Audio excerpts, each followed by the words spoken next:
Hello, welcome to the video. John Beebe here with Redemptive Psych, and in this video we're wrapping up our archetype series, going over each of the archetypes of our personality type.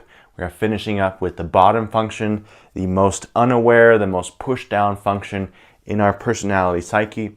That is the archetype of the demon, also called the Underminer. Now, many people are uncomfortable with the label demon, and for good reason, as that is the demon, a demon is often associated with the devil and dark things like that. And there is a piece of that here that's relevant, at least for our exploration. But if you prefer not that label, Underminer is the word that John Beebe, who coined these terms, who came up with this system as the types are related to the archetypes, he used the word Underminer. He did not use the word demon. So I like both of them. I prefer the word demon, perhaps because it's what I'm used to, but both of them have both of the labels contribute something to the conversation. Now, to talk about the demon, we have to zoom out a little bit to what does the word demon mean here? Because we don't want to just associate everyone with you have a piece of the devil in you, even though that's somewhat of a Jungian idea. That's not really always conducive to exploring the types.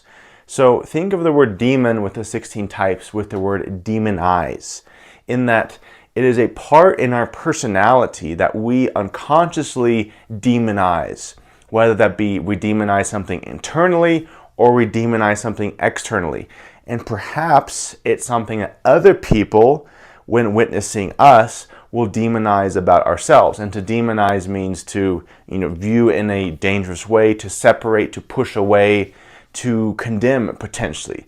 So it is a place of natural internal judgment, condemnation, or potentially hate, which we are not necessarily aware of, and which fuels other parts of our personality that manifests in other aspects, such as producing fear in the inferior, which we'll talk about more in a moment.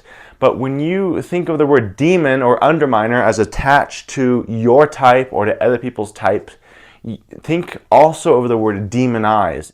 Now, in my observation and research and thinking about this for years, this verse here, I believe, is the key to understanding the demon and to transforming the demon. Now, I want to reiterate here that the Jungian application of these archetypes, as I understand them, still in the end seems to be a self-development thing. Like, I can overcome my inner evil through integrating opposing energies.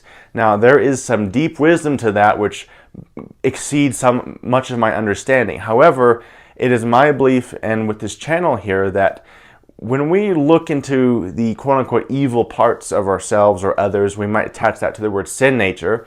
That's not necessarily what the demon is. But when we do that, I don't believe that's something we should do on our own or take pride in, I've overcome my darkness through integrating this or that. I do think there's a very important Christian element here that the Jungian approach seems to move around at times. So that is a word of caution in my view, in my opinion, but we'll proceed here. So this verse, there is no love in fear, but perfect love casts out all fear. Now we're going to return to this as we explore the theme of the demon, because the demon is very difficult to understand. It's actually more easy to understand in other people, as other people are not aware of their own demon. We can start to spot it in other people, and then we realize, oh crap, I have one too, and perhaps I'm doing some of the same things that I see other people doing that I don't like. Now, Mercer, who I did a collaboration with recently, he runs a channel over at Mongolian Mindset. I'll link the first part of the discussion we had there above. He has reminded me that each of the shadow functions, there's 4 of them, the nemesis, critic, trickster, and demon, don't just exist for us to integrate them and overcome them. That's been more my bias in my view. They also exist to protect our home-based personality type. So I have, up to this point, really only talked about the demon in a negative sense for the most part. of, these are the pitfalls, these are what people are unaware of with their demon, and it's bad because of that, potentially, or it needs to be overcome. But if you think about it in a broad sense, if the demon only exists to be overcome, then it's kind of useless. And it doesn't just exist to be overcome. He was right to remind me that the demon also exists to protect us. It is something that protects our personality. Now, this happens mainly as it defends the inferior function. The inferior and the demon are connected. They have a connection, in so much as other functions have a connection too. But the primary connection that I'm going to focus on with the demon in this video is the link between the inferior and the demon. And they are like literally connected. Think about an ENTP or an ENFP. They have introverted sensing inferior, extroverted sensing demon. Those are compatible functions that communicate with each other, that affect each other. So the energy of the inferior, how fearful the inferior is going to influence how disregarding or demonizing or hateful the demon is. And that can cycle. Or they can cycle the other way, where it moves away from those negative energies into something more positive.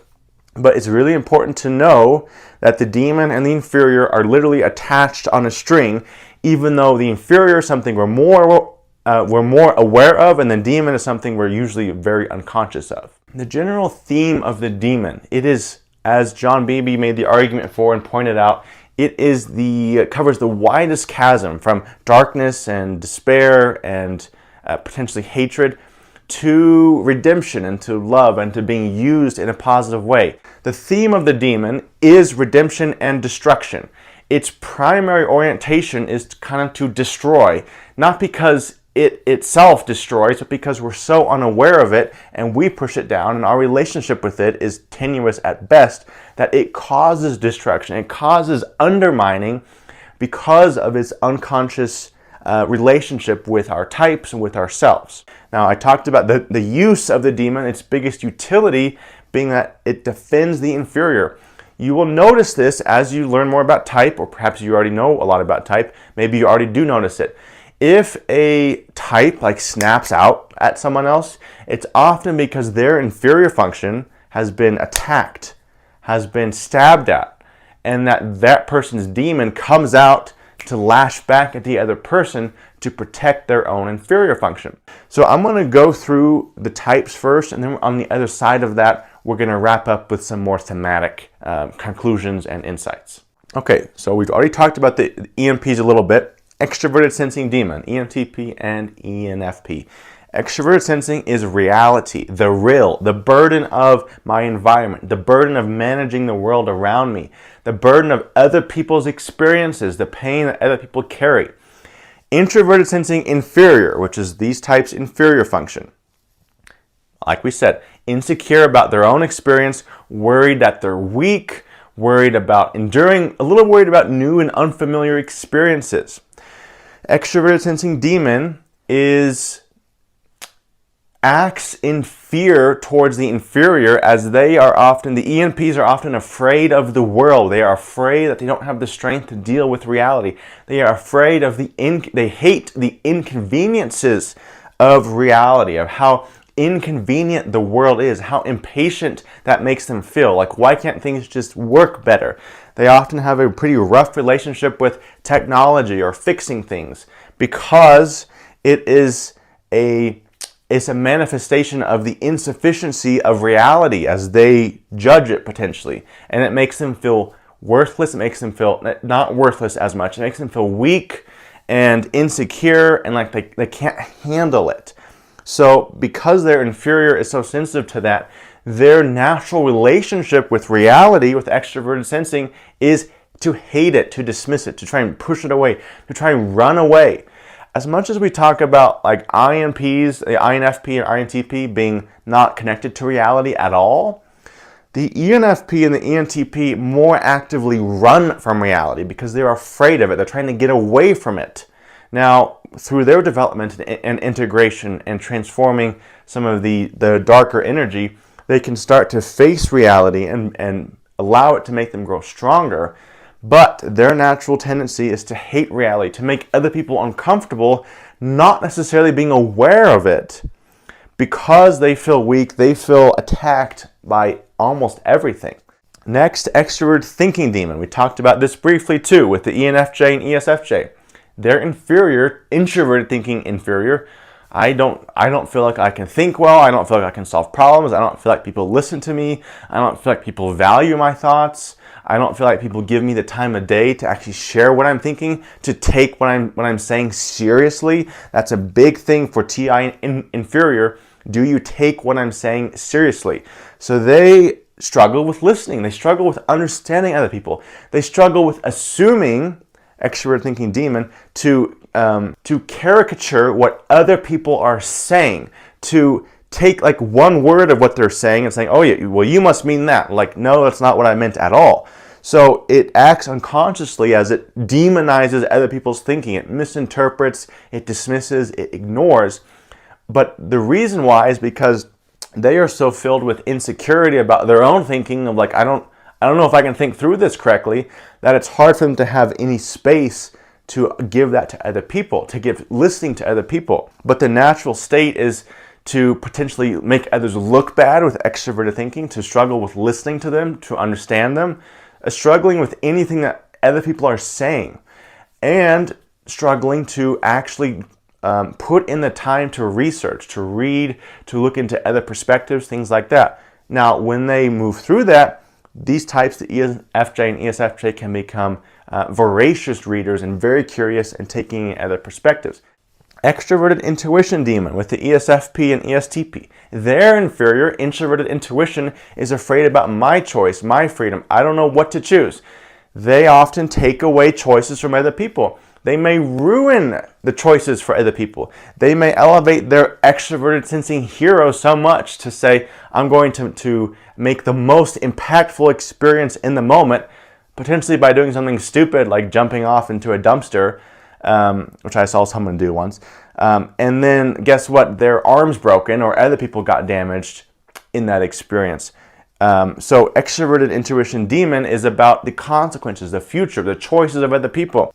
These types struggle to give space to other people, to give consideration to other people's intentions and paths, mostly because they're not even aware of it. But because they're not aware of it, that's where some of the damage can happen.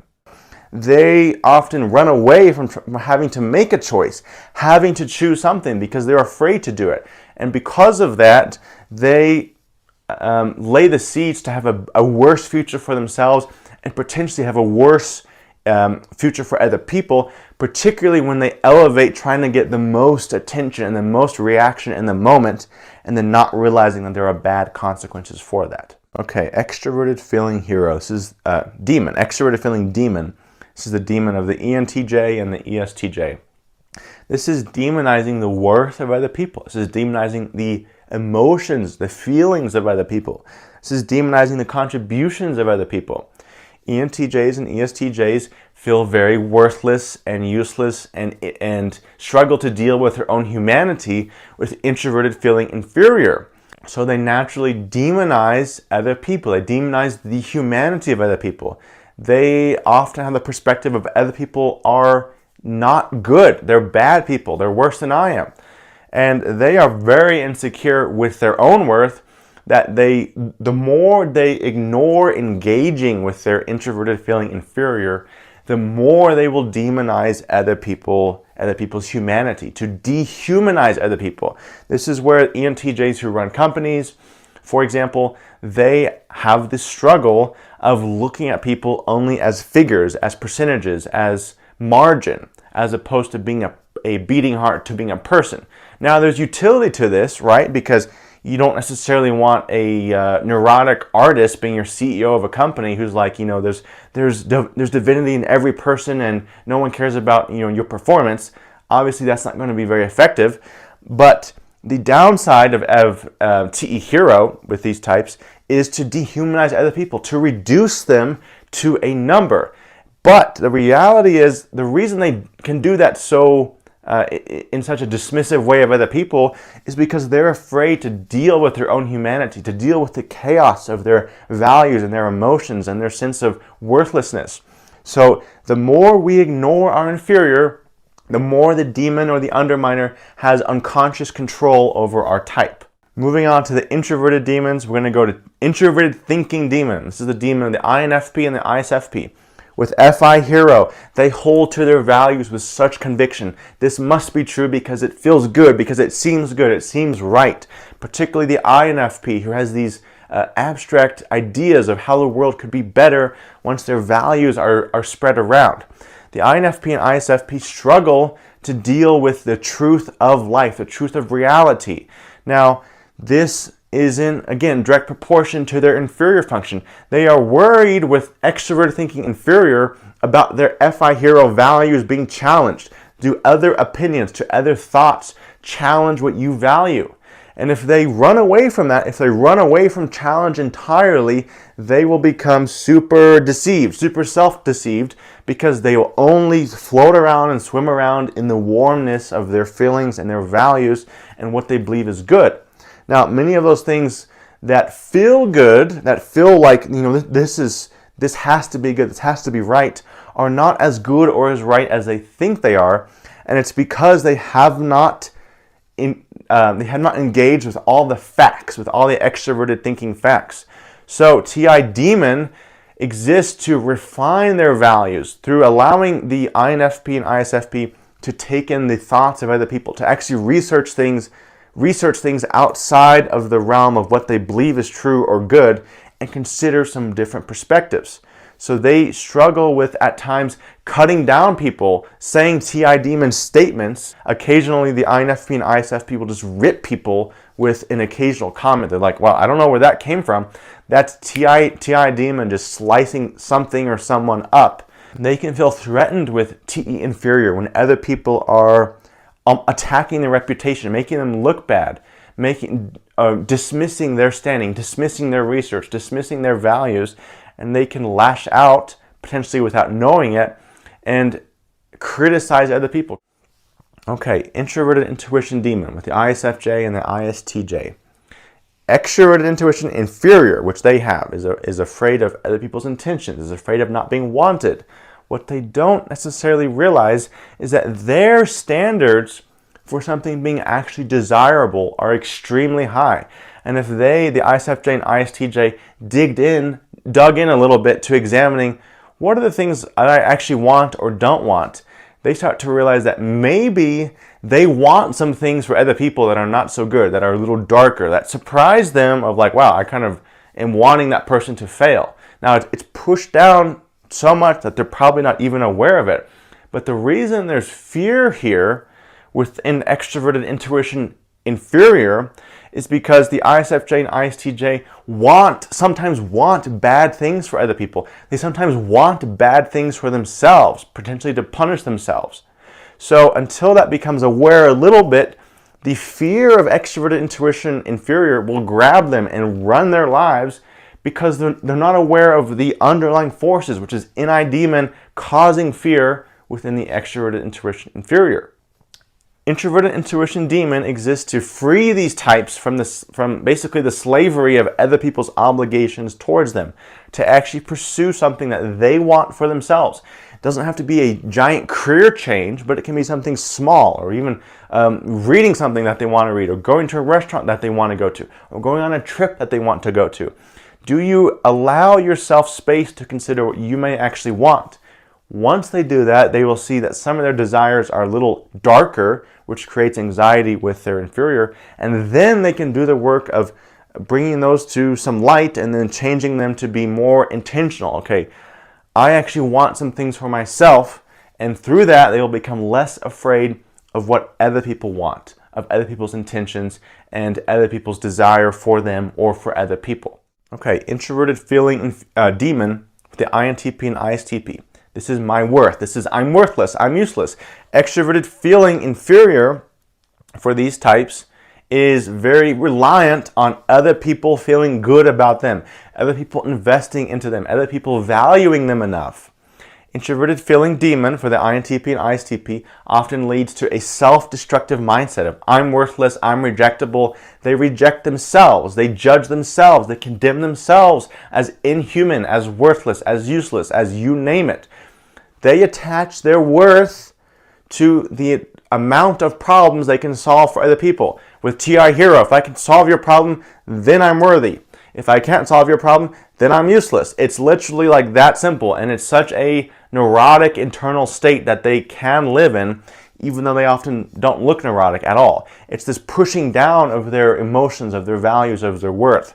And even though they may not be super aware of that, it can run their life, and it can create a ton of anxiety with an extroverted feeling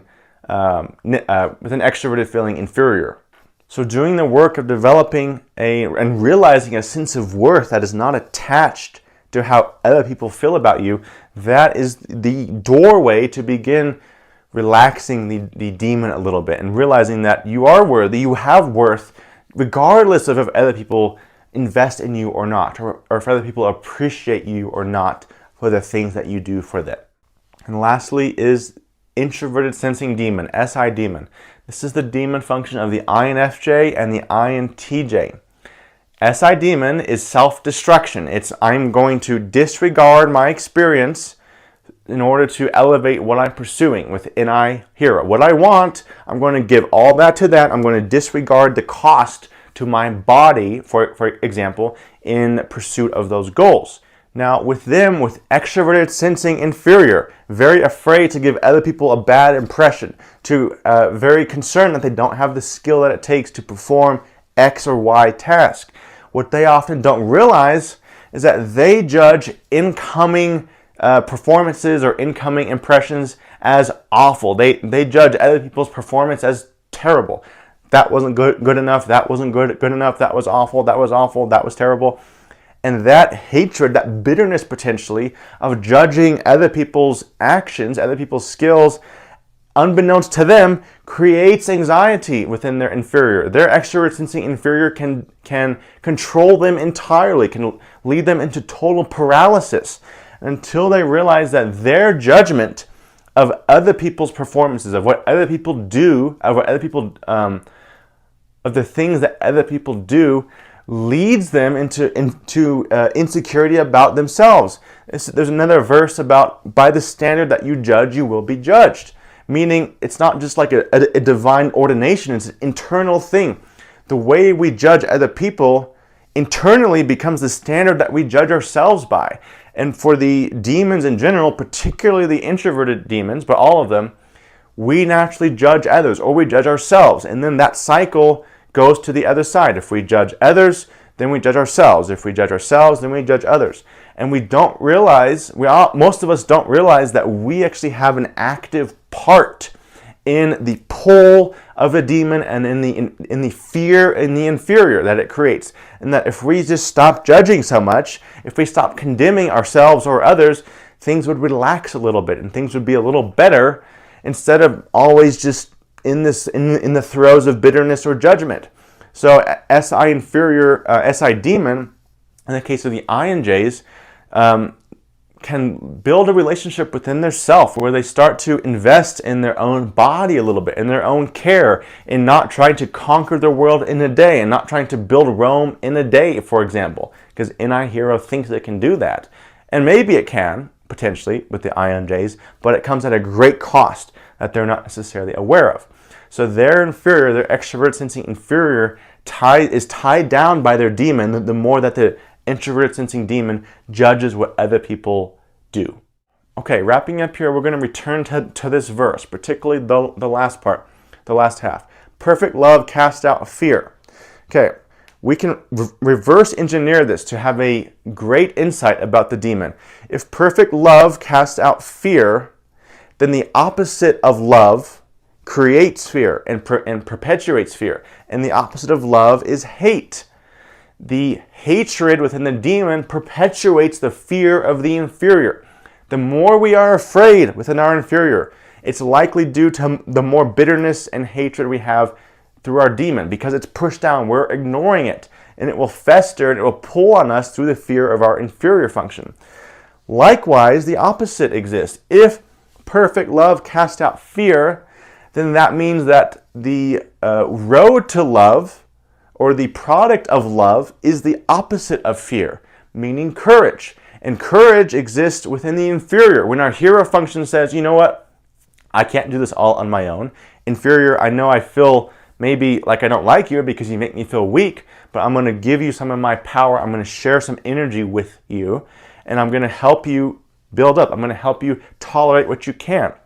This is where the ENFP and ENTP, they feel weak. Instead of running away from that, they turn their eyes to it and say, you know what? I'm going to do what I can. I know I'm not the most reliable always. I know I struggle with routine and schedules. So I'm going to set a very simple routine, a very simple schedule with things that I can actually stick to. I'm going to commit to simple habits, like in the book Atomic Habits. That's great for the ENPs because they struggle with that. But it's the humility to look at my inferior as, you know what, you are not as powerful as I want you to be, and that's my bad for thinking you should be as powerful as I want you to be. So investing in a small dose of our inferior, where we expose our inferior a little bit to its function, where the INJs first sit and they become aware of their environment. They look at a small part, they look at another small part. Instead of being afraid of the world around them, they look into small pieces of it and slowly build awareness of that. So where an ENFJ and ESFJ go out of their way to read a new article every day, or read a new book every month, or pick out a podcast that is contrarian to the things that they think and allows the challenge of those thoughts to come at them. It's very similar to the INFP and the ISFP, except in the case of the INFP and ISFP, it's more about them saying, okay, I just read that book and I understand what they're saying, I understand the perspectives. Instead of going on to the next book so quick, I'm going to write down one or two of my own thoughts. What do I think is wrong or right with that book, as opposed to just relying on someone else's opinion, particularly someone else's opinion that already confirms what you believe. Okay, so all the inferior functions, if we give them just a small dose in order to use the inferior in a small way, that is building it up through courage. It's choosing to face it and use it. And through that, the fear will transform to courage, and over time, the hatred and the bitterness of the demon can transform into love. All right, guys, that's the demon. That's the end of our archetype series, at least the overview of them. I hope you guys got something out of this. The demon is difficult to talk about. It's difficult for us to think about. But if you have insights or experiences with this, or how you have used your inferior or other parts of your type to develop your demon, please share below. This is a lifelong project, particularly the trickster and the demon, the most unconscious, are difficult to talk about. But what we can learn, what we can take away, is that we don't have to dive straight into the pit. We can use what we have around us by using our inferior a little bit more, using other things within our type that are closer to the surface. It's just using, learning to use them with some more grace and some more peace, as opposed to being entrapped by fear. So that's it for this video. Thanks for stopping by, and I'll see you next time.